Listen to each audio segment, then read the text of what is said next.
Bienvenidos a su canal Doctrina Católica Tradicional. Muchas gracias por escuchar y por sus amables comentarios. Por favor, no olvide darle me gusta o like al video para que esta plataforma lo pueda recomendar a más personas. Y es una manera de evangelizar. Comenzamos con nuestras oraciones.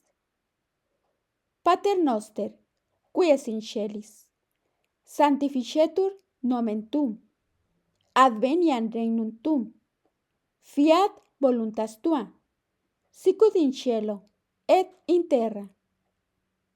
Panem nostrum quotidianum da nobis hodie, et dimitte nobis debita nostra, sicut et nos dimittimus debitoribus nostris, et ne nos inducas in tentationem, sed libéranos a malo. Amén. Ave María, gratia plena, Dominus tecum, benedicta tu in mulieribus, et benedictus fructus ventris tui, Jesús. Sancta María, Mater Dei, ora pro nobis peccatoribus, nunc et in hora mortis nostre. Amén. Sancte Micael Arcángelo, defende-nos sin proelio, contra nequitiam et insidias diaboli, esto presidium. Imperet illi Deus, supplices deprecamur. Tuque princeps militia celestis, Satanam aliosque spiritus malignos, qui ad perditionem animarum pervagantor in mundo. Divina virtute in infernum detrude. Amén. Cor Iesus sacratitium miserere nobis. Cor Iesus sacratitium miserere nobis. Cor Iesus sacratitium miserere nobis. Catecismo Católico de la Crisis en la Iglesia. Por el autor, el Padre Macías Gaudrón, sacerdote de la Fraternidad Sacerdotal de San Pío X. Es un libro con preguntas y respuestas para comprender la crisis que ha atravesado nuestra Santa Iglesia Católica y sigue atravesando hasta el presente. Crisis doctrinal, moral y en la fe. Porque un católico instruido jamás será confundido. Catecismo Católico de la Crisis en la Iglesia. Capítulo 1. La crisis de la Iglesia. ¿Existe hoy una crisis en la Iglesia? Habría que taparse los ojos para no ver que la Iglesia Católica padece una grave crisis. En los años 60, en tiempos del Concilio Vaticano II, se esperaba una nueva primavera para la Iglesia, pero lo que llegó fue justo lo contrario. Millares de sacerdotes abandonaron el sacerdocio. Millares de religiosos y religiosas se secularizaron.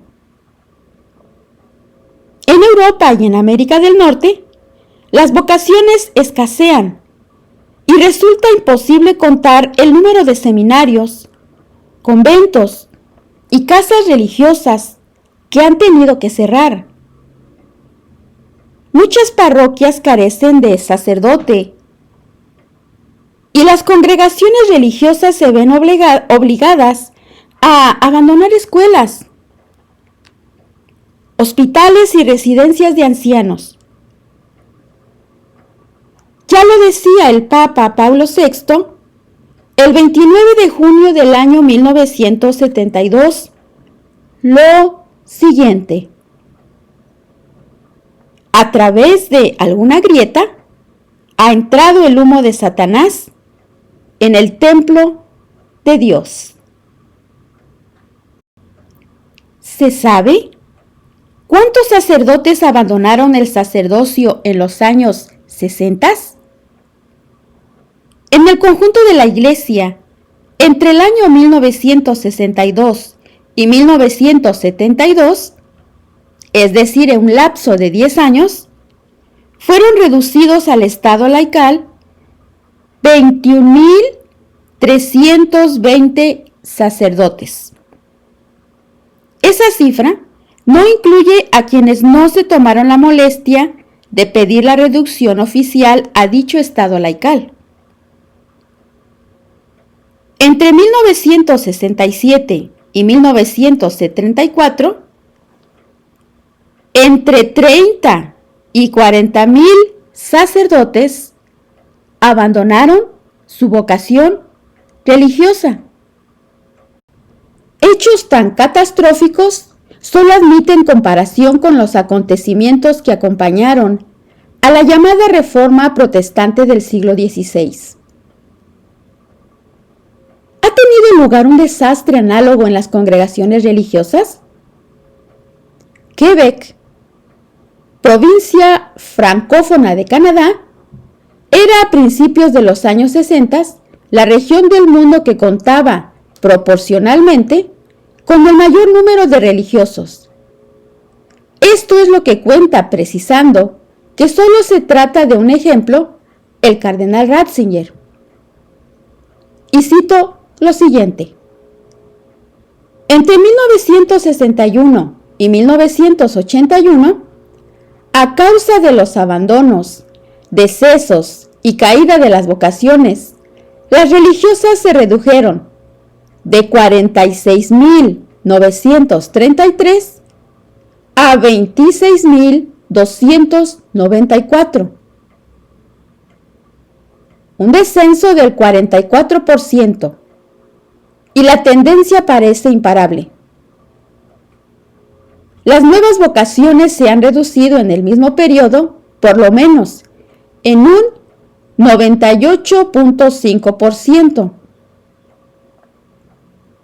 Resulta, además, que buena parte del 1.5% restante no se halla constituida por jóvenes, sino por, entre comillas, vocaciones tardías.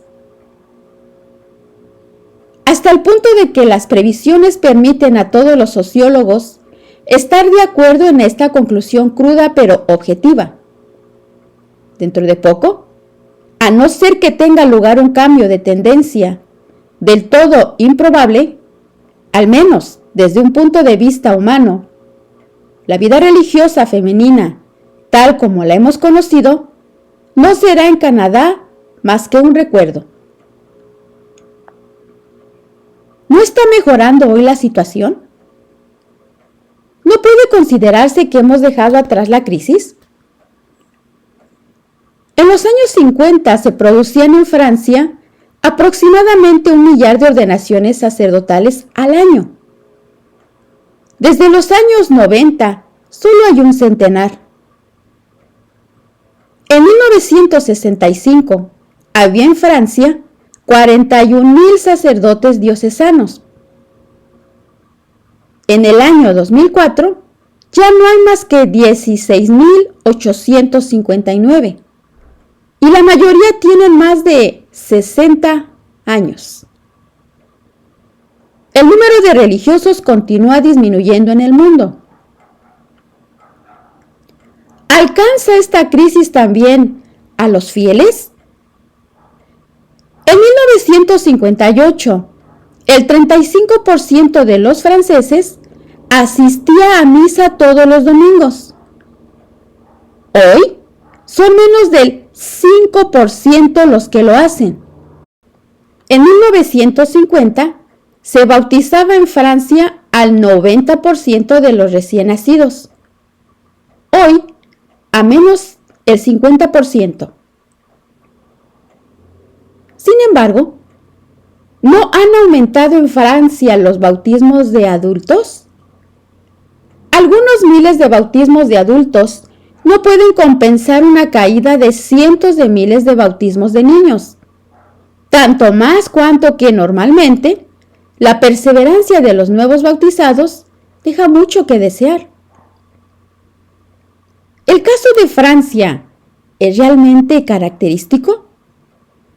En otros puntos de Europa se encuentra el mismo desinterés por la Iglesia. Entre 1970 y 1993, 1.9 millones de alemanes abandonaron formalmente la Iglesia Católica.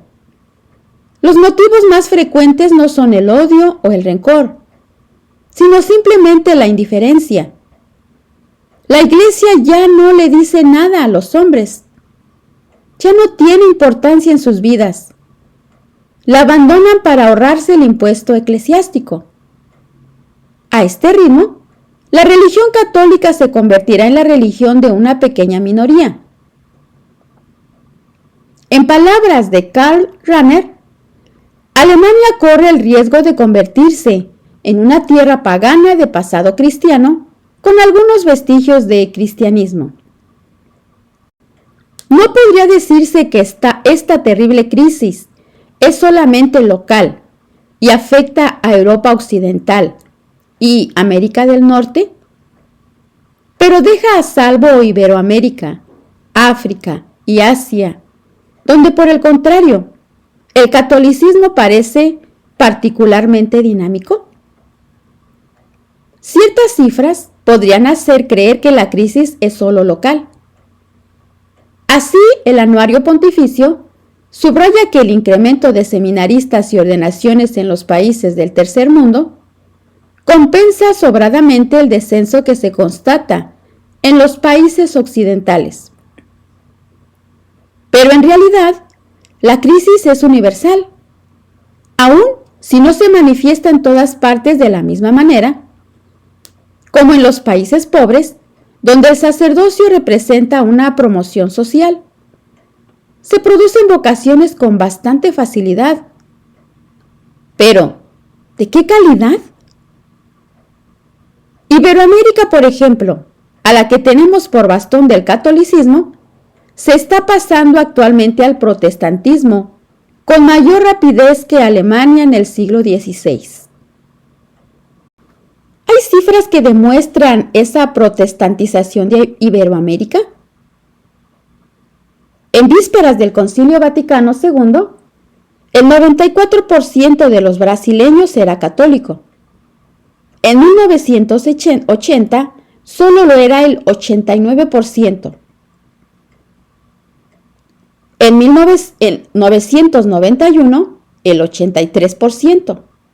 Y en el año 2000, el 74%. Y menos del 60% en las ciudades principales, como Sao Paulo y Río de Janeiro. Los protestantes, que representaban el 3% de la población en 1900, ahora son actualmente el 18%, y su número no para de crecer. En Río se crean 5 iglesias pentecostales de media a la semana. El padre Frank Rodin, secretario del Consejo Pontificio para el Diálogo con los No Creyentes, calculaba en el año 1993 que la Iglesia perdía cada año 600,000 fieles iberoamericanos. Otras fuentes aportan estimaciones aún más negativas. Cada día, 8,000 católicos se estarían pasando a las sectas. Se considera que en Chile, desde el año 1960, el 20% de la población se ha unido a las sectas protestantes y el 30% en Guatemala. ¿Podemos hablar de una crisis de la fe? La fe cristiana parece estar desapareciendo en Europa. Cada vez se cree menos en las verdades fundamentales, como Dios, la divinidad de Jesucristo, el cielo, el purgatorio y el infierno. Lo más preocupante es que estos artículos de fe son negados hasta por personas que se dicen católicas, y que acuden habitualmente a la iglesia. ¿Hay cifras que demuestran esta crisis de fe? Aún no siendo perfectamente fiables, las encuestas son representativas de las grandes tendencias de la sociedad. Según un sondeo, solo el 58% de los franceses consideran la existencia de Dios como algo cierto o probable, frente al 61% de 1994. El 65%, el 80% entre los de 18 a 24 años, dice no creer en absoluto en que Dios sea uno y trino. Y el 67% no creen en absoluto en el infierno, frente a un 48% en el año 1994. Solamente el 12% de los católicos dice creer plenamente en el infierno. El 16% cree un poco. El 72% no cree. Incluso entre los católicos practicantes, las cifras son catastróficas. Solo el 23% cree firmemente en el infierno, por un 54% que no cree. Sin embargo, el 34% de esos mismos practicantes habituales creen, entre comillas, plenamente creen que Mahoma es un profeta, por solo un 28% que no lo cree. El 35% lo cree un poco. El resto no sabe o no contesta. Ahora, en el año 2006, solo el 7% de los católicos franceses consideraba que su religión es la única verdadera. Puede medirse la relevancia del cambio teniendo en cuenta que en el año 1952, la mitad de los católicos pensaba que existe una única religión verdadera, subraya el sociólogo Yves Lambert. Del mismo modo, en el cantón suizo de Valais, el 81.3% de los católicos consideran que todas las religiones conducen a la salvación eterna. ¿Qué lección se puede extraer de estas cifras? Estas cifras muestran que la crisis es en primer lugar de una crisis de fe. No solo el número de quienes creen pertenecer a la iglesia disminuye, sino que incluso la mayoría de quienes son oficialmente miembros de la iglesia ya no poseen la fe católica y no lo saben. Quien niega una verdad de fe ha perdido la fe, pues esta es un todo y debe ser aceptada como un todo. Si el 72% no quiere creer en el infierno, es que ni siquiera 1 de cada 3 católicos conserva la fe. ¿Es esta crisis también una crisis moral? La crisis de las costumbres acompaña a la crisis de la fe.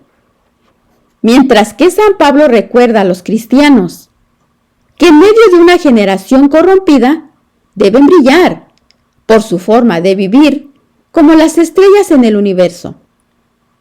Filipenses capítulo 2, 15. Puede decirse que el estilo de vida de los cristianos actuales no se diferencia en nada del de los hijos de este mundo, de los incrédulos. Su fe, débil y vacía de contenido, ya no tiene fuerza para influir en sus vidas, y aún menos para moldearlas. ¿Cuál es el vínculo normal entre la fe y la moral? El hombre, debilitado por el pecado original, tiende a abandonarse a sus pasiones, perdiendo el dominio de sí mismo. La fe cristiana, por el contrario, le enseña lo que Dios espera de él y cómo debe conducir su vida conforme a la voluntad de Dios. El hombre sabe por la fe lo que puede esperar si cumple los mandamientos de Dios, pero también las penas con las que Dios le castigará si se aleja de ellos. La fe y los sacramentos le dan la fuerza para vencer sus malas inclinaciones y para entregarse por completo al bien y al amor de Dios. ¿Cuáles son las consecuencias morales de una crisis de la fe? Si la fe desaparece, el hombre ya no se siente llamado a la perfección moral y a la vida eterna junto a Dios. Se entregará cada vez más a los placeres desordenados de esta vida. ¿La actual crisis de costumbre alcanza también a los católicos? Eso es lo que podemos comprobar hoy.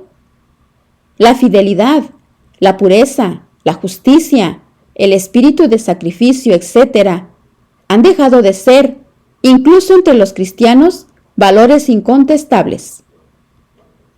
1 de cada 3 matrimonios termina hoy en divorcio antes de cumplir entre 5 y 10 años. Y como es conocido, un número de católicos cada vez más mayor reclama, entre comillas, poderse casar tras el divorcio. La revista Herder Correspondes de marzo del año 1984 daba a conocer que en el Tirol católico el 84% de la población rechaza las enseñanzas de la Iglesia sobre la contracepción y que entre los 18 y los 30 años la adhesión plena a la doctrina de la Iglesia sobre la contracepción es prácticamente nula. En el cantón suizo del Valais, el 81.5% de los católicos consideran que las personas divorciadas y vueltas a casar deberían comulgar. En Francia, en el año 2003, una cuarta parte de los católicos practicantes declaraba que la idea de pecado no significa gran cosa. Terrible esto. ¿Existe hoy también una crisis del sacerdocio? La falta de vocaciones sacerdotales y religiosas, así como las numerosas defecciones, manifiestan una crisis profunda en el clero.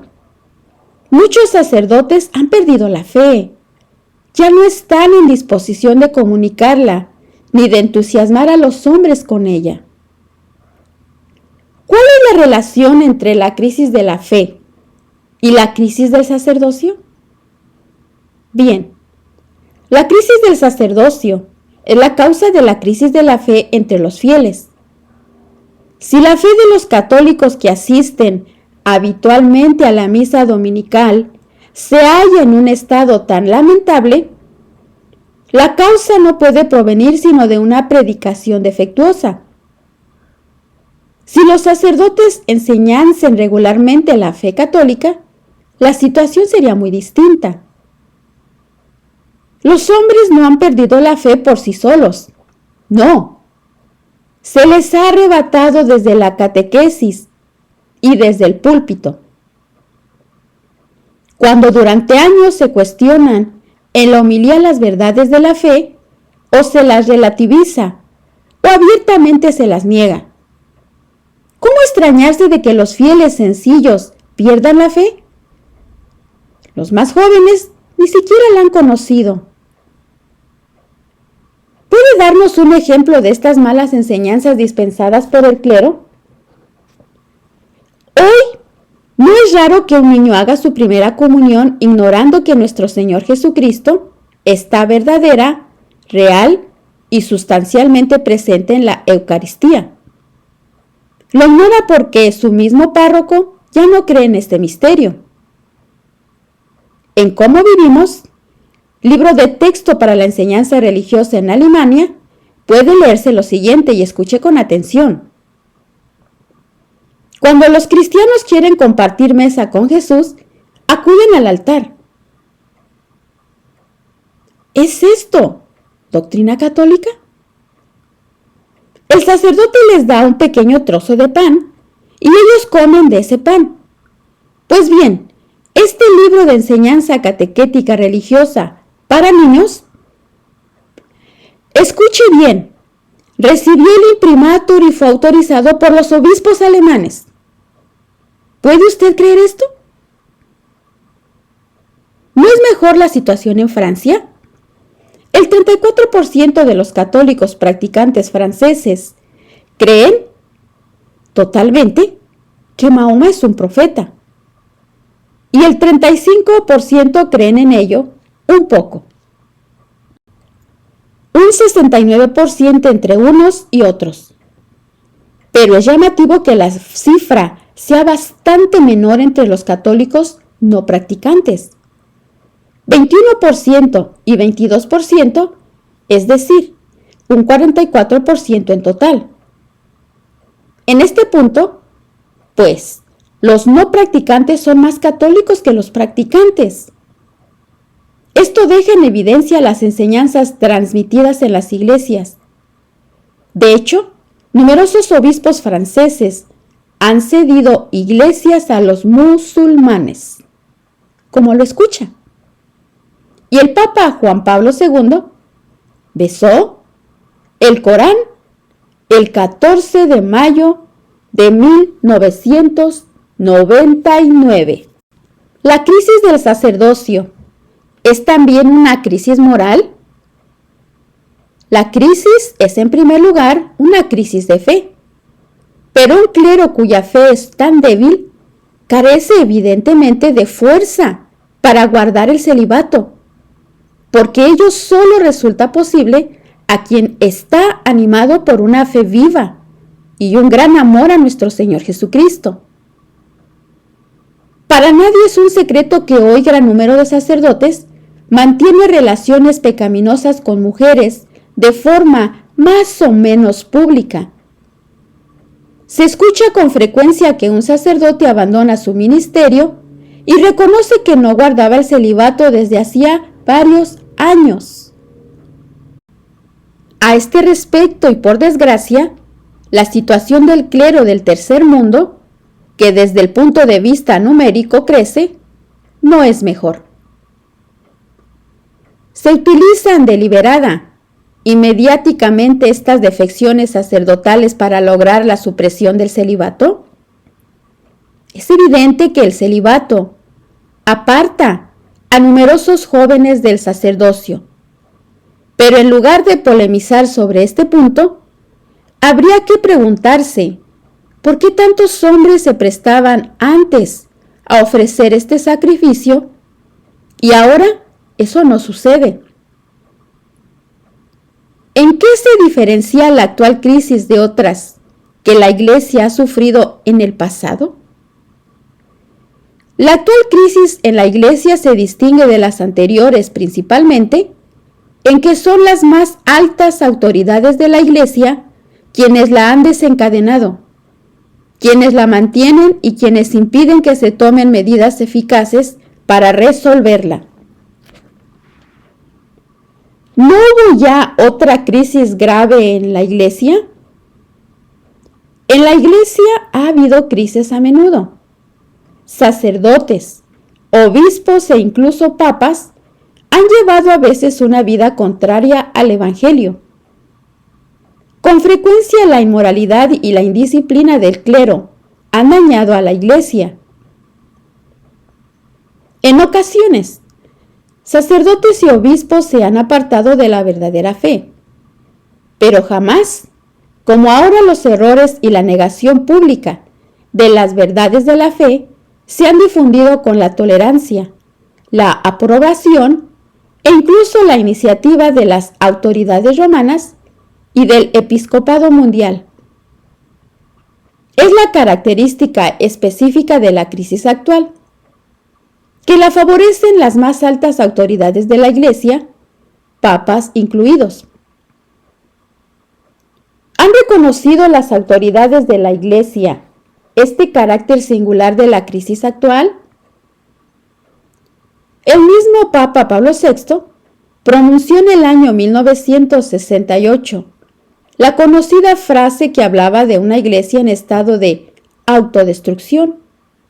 Y cito, la iglesia se encuentra en una hora de inquietud, de autocrítica, dirías incluso que de autodestrucción. Es como una convulsión interior aguda y compleja, que nadie habría esperado después del Concilio Vaticano II.